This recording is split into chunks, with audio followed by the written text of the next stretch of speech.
Hey YouTube, I made a holster like I said I would in my last video about the PVC holster, and excuse me, it's basically just it's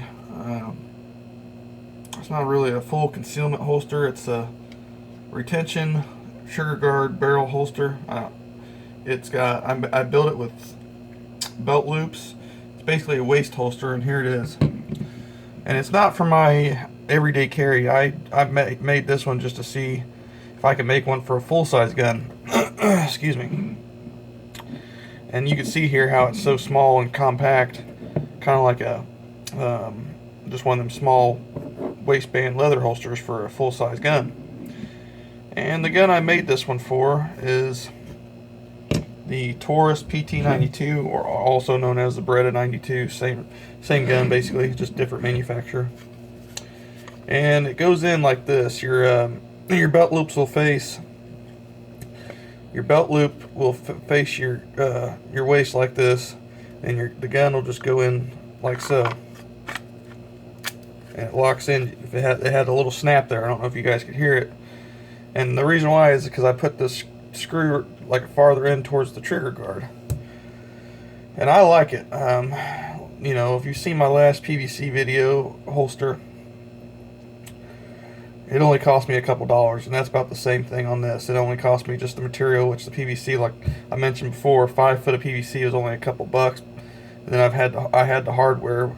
Well, I had these screws here, but the hardware for screws, I mean, you can get machine screws for less than $1.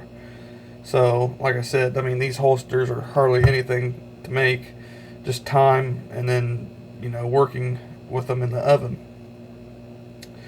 So, what I did was, I didn't do any trimming or anything to this. I wanted to make the holster like just the way it is. And what happened was, I took the PVC, which was a 1.25 inch diameter, and I believe I cut it at 3 inches length. 3-inch length.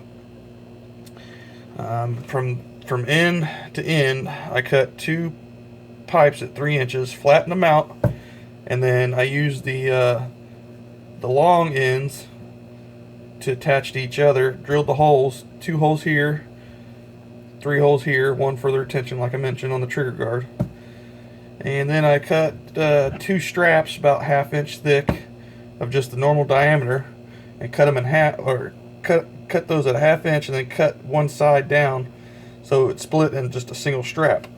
And I flattened that out, and then I put it back in the oven, and I shaped it to the way it is now. You can see how it kind of retained its shape. When you cut PVC and it's a circular shape, in the oven it'll start to coil. So I kind of took advantage of that when it started coiling, and I made it to attach on these screws.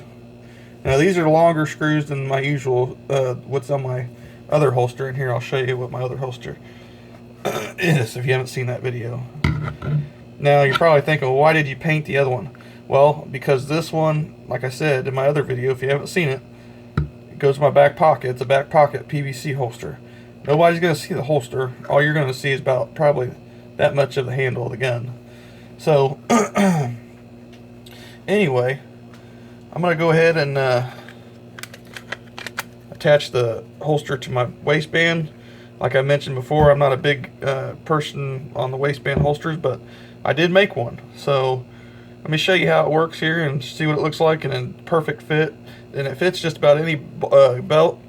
And the thing is, you know, with these screws pointed out this way, they're touching just the strapping. You're never going to touch the screws. And it actually makes like a little retainer guard in here on both straps for your belt to stay in, instead of sliding up and down and making the holster cockeyed in your waist. And it kind of makes it comfortable. So let me go ahead and attach this to my waistband, and I'll be right back with you.